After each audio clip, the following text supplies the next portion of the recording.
Esperanza, vida para todas las naciones, recuperando el diseño original, presenta al maestro Mario Barroso con Semillas de Vida.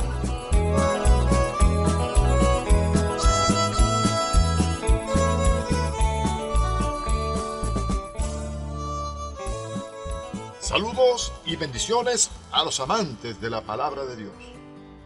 Estamos estudiando el libro de Apocalipsis, la revelación de Dios para los hombres, y hoy estaremos compartiendo con todos ustedes la enseñanza número 28. Estamos estudiando en estos capítulos 2 y 3 de este libro las 7 cartas enviadas a las iglesias que estaban en Asia. Hoy vamos a comenzar con una introducción a analizar el mensaje enviado a la iglesia que estaba en Tiatira, la iglesia de Tiatira. Pero permítame primero leer los versículos 18 al 29 de este capítulo 2, para que así podamos tener una idea bastante panorámica de todo lo que vamos a estar tratando en esta carta enviada a esta iglesia. El versículo 18 dice: "Y escribe al ángel de la iglesia en Tiatira, el Hijo de Dios, el que tiene ojos como llama de fuego y pies semejantes al bronce bruñido, dice esto: Yo conozco tus obras y amor, y fe, y servicio, y tu paciencia, y que tus obras postreras son más que las primeras. Pero tengo unas pocas cosas contra ti, que toleras que esa mujer Jezabel, que se dice profetiza, enseñe y seduzca a mis siervos a fornicar y a comer cosas sacrificadas a los ídolos. Y le he dado tiempo para que se arrepienta, pero no quiere arrepentirse de su fornicación. He aquí yo la arrojo en cama y en gran tribulación a los que con ella adulteran, si no se arrepienten de las obras de ella. Y a sus hijos heriré de muerte, y todas las iglesias sabrán que yo soy el que escudriña la mente y el corazón, y os daré a cada uno según vuestras obras. Pero vosotros y los demás que están en Tiatira, a cuantos no tienen esa doctrina y no han conocido lo que ellos llaman las profundidades de Satanás, yo os digo, no os impondré otra carga, pero lo que tenéis, retenedlo hasta que yo venga. El que venciere y guardare mis obras hasta el fin, yo le daré autoridad sobre las naciones y las regirá con vara de hierro, y serán quebradas como vaso de alfarero, como yo también la he recibido de mi Padre. Y le daré la estrella de la mañana. El que tiene oído, oiga lo que el Espíritu dice a las iglesias". Muy bien, vamos a introducirnos en esta carta, en este análisis que haremos a la carta enviada a la iglesia en Tiatira. Y vamos a concentrarnos en estos versículos 18 y 19. Tiatira era una ciudad de artesanos y mercaderes. Recordemos que la primera persona convertida en Macedonia fue Lidia, que era de Tiatira, una vendedora de púrpura. Podemos leer esto allá en Hechos de los Apóstoles, en el capítulo 16 y versículo 14. Dice: "Entonces una mujer llamada Lidia, vendedora de púrpura de la ciudad de Tiatira, que adoraba a Dios, estaba oyendo, y el Señor abrió el corazón de ella para que estuviese atenta a lo que Pablo decía". El mayor problema para la iglesia fue planteado por los muchos gremios comerciales que habían en la ciudad. Esto no era común, ya que la administración romana lo entorpecía, pero se cree que Tiatira era útil a los romanos como fuente de aprovisionamiento para su guarnición en la cercana Pérgamo, de modo que podía tolerar la existencia de esos gremios. Sin embargo, los cristianos no podían hacer lo mismo. Los gremios tenían un dios patrono y posiblemente una representación de Apolo ocupaba ese lugar en Tiatira. Las fiestas de los gremios eran celebradas en un templo y eran consideradas como momentos religiosos. La carne se ofrecía al dios patrono y a los participantes se les compartía. Por lo general se terminaba en una orgía. Una fiesta desenfrenada donde se come, se bebe y mantienen relaciones sexuales inmoderadamente. ¿Cómo podían participar los cristianos de tales reuniones? ¿Cómo es entonces que la iglesia que estaba en Tiatira podían pertenecer o participar de estos gremios y de estas fiestas celebradas a un Dios ajeno al suyo? Y la respuesta a esto la tenemos en el versículo 20, que vamos a estar analizando un poco más adelante. Pero allí se nos habla de una mujer, Jezabel, que es la que nos da la respuesta a lo que allí estaba aconteciendo y por qué ellos participaban de estos gremios. Vamos a concentrarnos al versículo 18 primeramente, y vemos que esto es un eco de lo que ya nosotros hemos visto en el capítulo 1, en el versículo 14 en la parte B y en el versículo 15 en la parte A, donde se nos dice que el que se le aparece a Juan, esto es Jesús, tenía los ojos como llama de fuego, que significa que es el que todo lo ve. No hay nada que escape a la vista del Señor. Él es el omnisciente. También dice que en el versículo 15 que sus pies eran como bronce bruñido. Vamos a estar analizando esto un poco y veamos que el bronce bruñido era una aleación común y se producía en Tiatira. Por eso es que cuando Jesús se le presenta a Juan para enviar esta carta a esta iglesia, él se deja ver como que tenía pies de bronce bruñido. Ahora, aunque sea extraño que el término técnico que se usa aquí no aparece en ningún lugar de la literatura del griego, en la literatura griega, su asociación con la representación local de Apolo y el descubrimiento de monedas en las que aparece sosteniendo la mano del emperador podía estar en mente de esta introducción, donde el Hijo de Dios se describe como alguien ataviado con una armadura que brillaba como metal refinado en los hornos de la ciudad.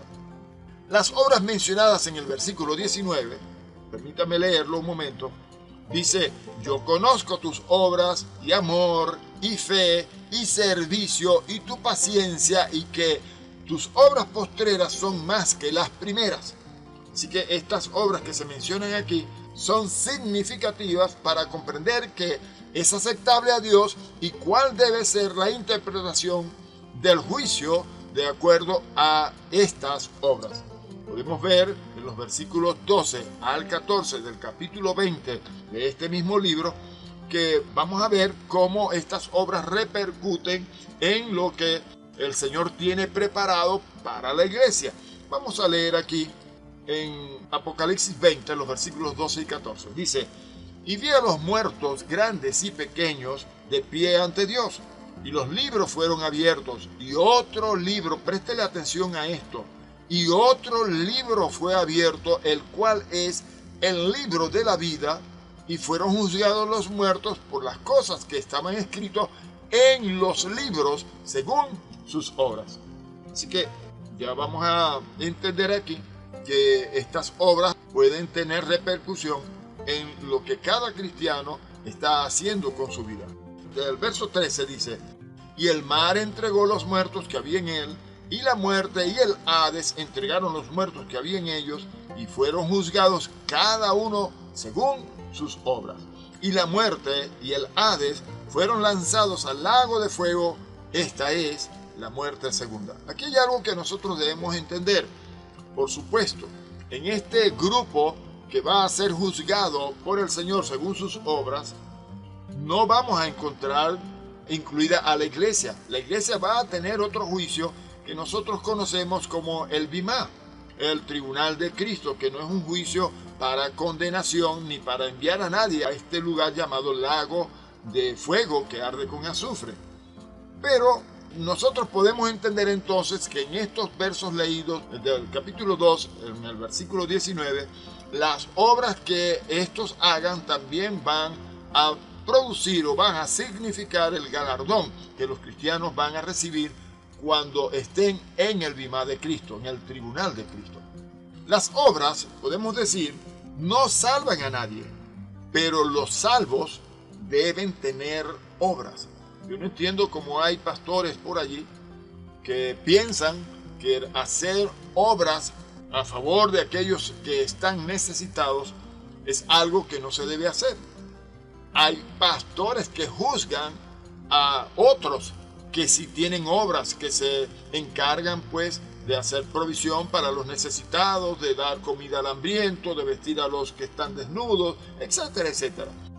Pero aquel día todos tendremos que comparecer ante el tribunal de Cristo y todos tendremos que dar cuenta de lo que hicimos y de lo que dejamos de hacer.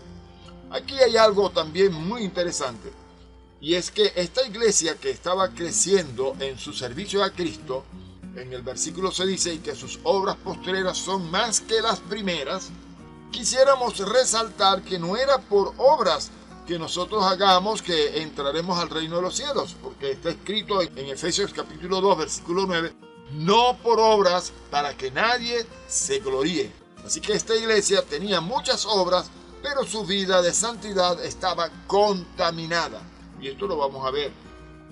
En el versículo 20 dice, pero tengo unas pocas cosas contra ti, que toleras que esa mujer Jezabel, que dice ser profetisa, enseñe y seduzca a mis siervos a fornicar y a comer cosas sacrificadas a los ídolos. Pero la iglesia permitía que esa mujer, a la que se llama Jezabel, y que ella decía ser profetisa, ejerciera un peligroso ministerio en el seno de ella. Jezabel es sin duda un nombre simbólico, tal vez recordando a la Jezabel del Antiguo Testamento. Esta Jezabel fue la reina de Acab, que introdujo la idolatría en Israel y amenazó la existencia de la comunidad de la verdadera religión de los judíos. Les invito a que lean conmigo allá en Primera de Reyes, en el capítulo 16, los versículos 29 al 32, y luego vamos a leer el versículo 22 del capítulo 9 en Segunda de Reyes. Dice, comenzó a reinar Acab, hijo de Omri, sobre Israel el año 38 de Asa, rey de Judá. Y reinó Acab, hijo de Omri, sobre Israel en Samaria 22 años. Y Acab, hijo de Omri, hizo lo malo ante los ojos de Jehová, más que todos los que reinaron antes que él, porque le fue ligera cosa andar en los pecados de Jeroboam, hijo de Nabat, y tomó por mujer a Jezabel, hija de Etbaal, rey de los Sidonios, y sirvió a Baal y lo adoró, e hizo altar a Baal en el templo de Baal que él edificó en Samaria. Vamos a leer el versículo 22 en 2 de Reyes 9, que dice, cuando vio Joram a Jehú, dijo, ¿hay paz, Jehú? Y él respondió, ¿qué paz? Con las fornicaciones de Jezabel tu madre y sus muchas hechicerías. Entonces vemos en estos pasajes que la reina de Acab era una mujer que también se decía ser una especie de profetisa, pero que estaba haciendo que Israel se contaminara. En Tiatira, en esta iglesia, esta mujer llamada Jezabel pudiera estar evocando a la Jezabel de Acab, a la esposa de Acab. Hay algo interesante que vamos a ver aquí. Hay algunas fuentes autorizadas, o sea, algunas traducciones de la Biblia, que tienen una curiosa variante en la traducción de este versículo 20, donde se lee tu esposa Nezabel. O sea, lo que nosotros hemos leído anteriormente, pero toleras que esa mujer Jezabel, aquí, en esta traducción, por ejemplo, una de las traducciones que yo conseguí, se dice tu esposa Nezabel. Vamos a leer cómo lo traduce el Nuevo Testamento de la Biblia aramea pesita. En este versículo 20 del capítulo 2 de Apocalipsis.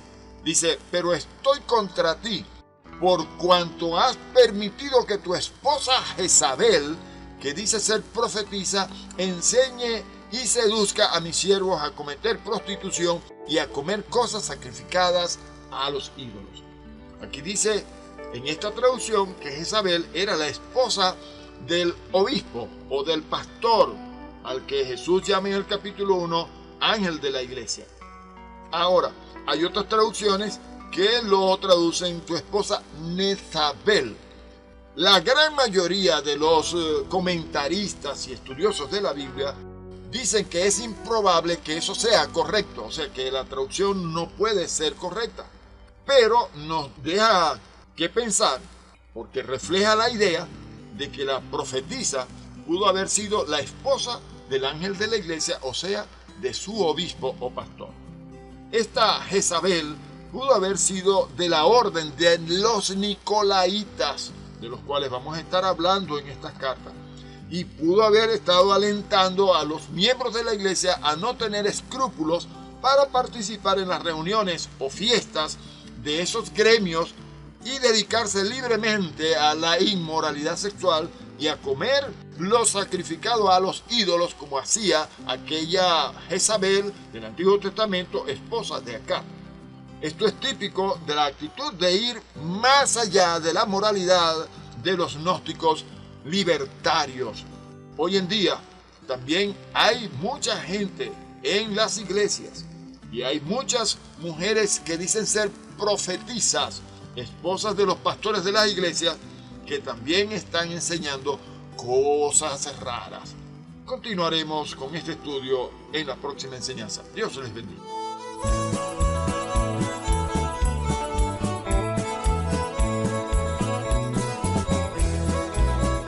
Esta serie continuará.